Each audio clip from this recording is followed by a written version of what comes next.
Welcome to the MamasteFit YouTube channel. In this video, I'm going to break down 3 different strategies that you can utilize to help support better balance of your pelvis and better balance within your pelvic floor to support you during pregnancy, as a part of your birth preparation, and as you navigate motherhood in the postpartum.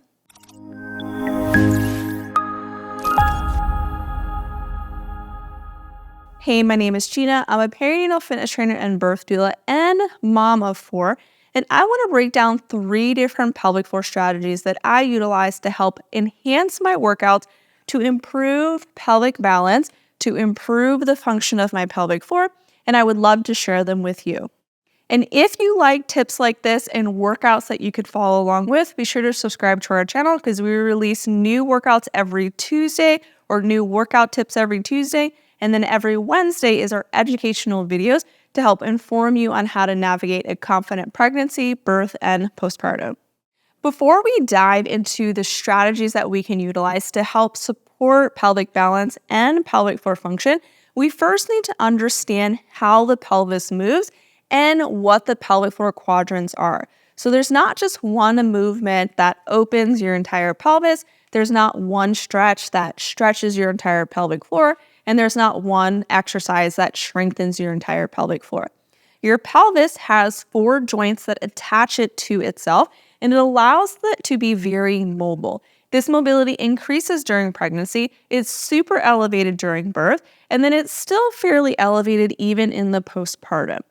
With these pelvic joints, we have the front pelvic joint, which is known as your pubic symphysis. We have our 2 SI joints, and then we even have a joint here at your tailbone, so your tailbone can move around. Because of these joints, the pelvic halves can rotate and shift with one another, and we have some postural tendencies that cause our pelvis to be a little asymmetrical. We tend to put more weight into our right leg, so that right pelvic half sits more backwards, while the left pelvic half sits more forward. This also causes the right pelvic half to internally rotate and adduct, so it's moving inwards as it tilts backwards. On the left side, because we're finding a more open hip position, this pelvic half is more externally rotated and abducted, so it's moving outwards as it tilts forward.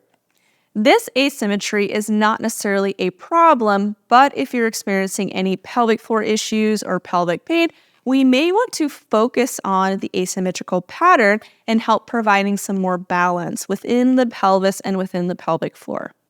So now that you understand the pelvis is really mobile, the next thing to understand is that pelvic floor attaches to the pelvis. And so different pelvic positions are going to change the tension within the pelvic floor as well. And so different hip positions are going to target different parts of the pelvic floor.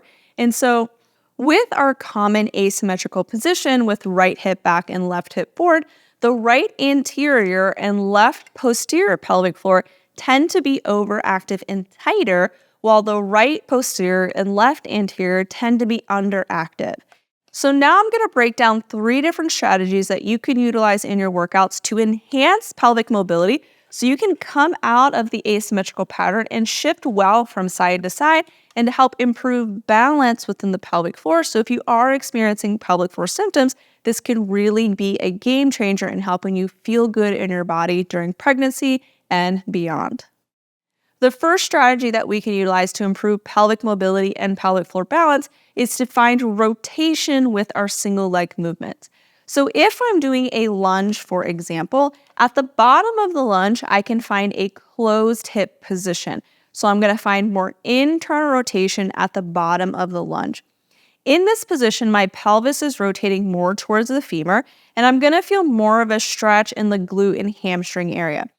So I have a stretch here in the glute and hamstring, and that opposite hip is moving towards my opposite knee. While I'm in this closed hip position, I want to ensure that my work leg or the forward leg is also maintaining its position. So I'm not going to roll to the outside of the foot and allow that knee to flail out. I want to maintain an internally rotated position with my work leg so that I can find that closed hip. Then when I stand up or extend in the hip, I can rotate to find an open hip position or external rotation. So in this position, this glute and quad are working more to open up the pelvic position. And then as I lower, I'm finding more of a stretch into that posterior portion of the pelvic floor in the hamstring and inner thigh to help me find more of this closed hip position. So I can come in and out of this to improve my pelvic mobility and to target different portions of the pelvic floor. I can enhance this by coming into some reverse lunges where I find internal rotation at the bottom and then come up. In addition to the rotation, I can add in a banded row and holding onto some weight to increase the activation of the upper body and help me move deeper in and out of this hip rotation. Lunges are going to target more of the glute and quad musculature, which is going to be really helpful to targeting more of the anterior portions of the pelvic floor and encouraging more of that open position. But we can also do our single leg rotational movements with hinge focused exercises to target more of the posterior part of the pelvic floor and the lower portion of the pelvis. But we can also incorporate rotation into hinge exercises to target more of the hamstrings and inner thighs to target the posterior portion of the pelvic floor and our closed hip positions.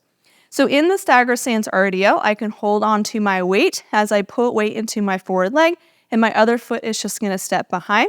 As I lower, I'm going to think belly comes more towards that thigh, so opposite hip is coming forward. Similar to the lunge, I want to ensure that that big toe stays down and I don't flail into the outside of that foot, and then exhale to come up.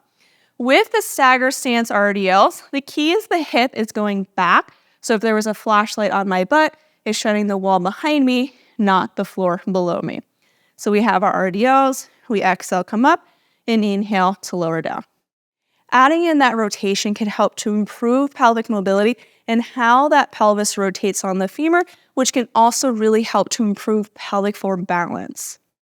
The next thing that we can add in is some unilateral loading with a band to help increase activation of either the inner thigh musculature or the outer glute musculature.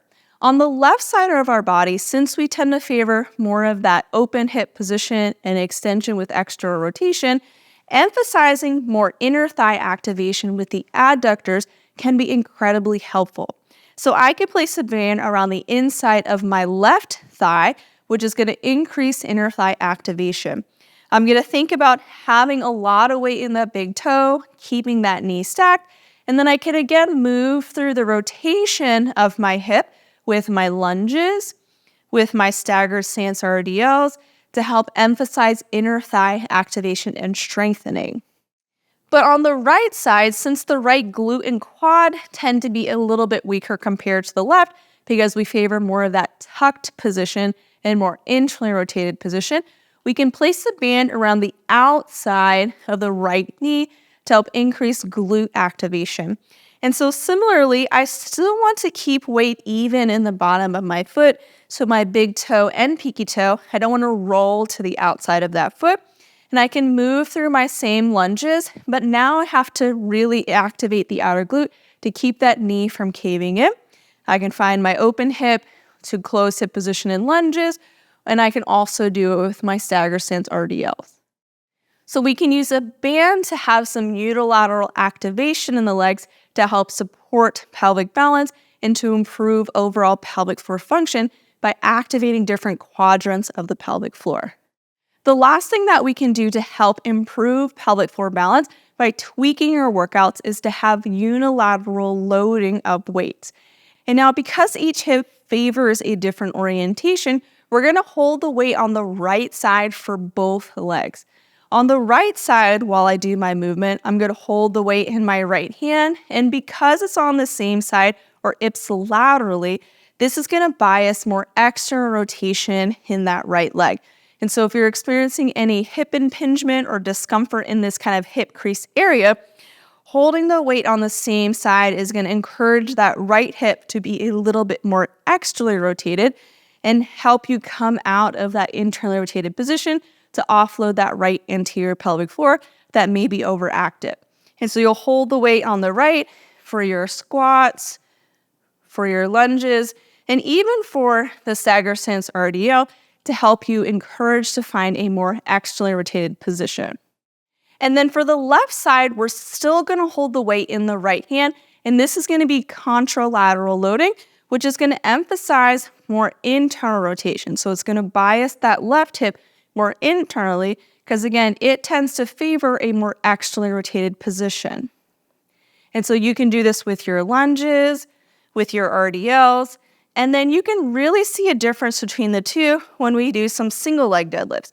So I'll put weight into my left foot, and then as I lower, I'm going to find a more internally rotated position at the bottom. So you can see that my right hip is a little bit lower than my left. But when I come to the right side, I keep the weight in the right hand to have more of an external rotated bias. As I come down, the left hip is going to come up a little bit higher, and that right hip is going to bias more external rotation.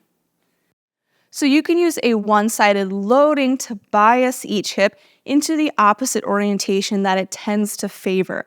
The right hip tends to favor more internal rotation, so we can emphasize more of an external bias by holding the weight in the same side, while the left side we tend to favor more of an external rotated bias, and so holding it in the opposite hand biases more internal rotation.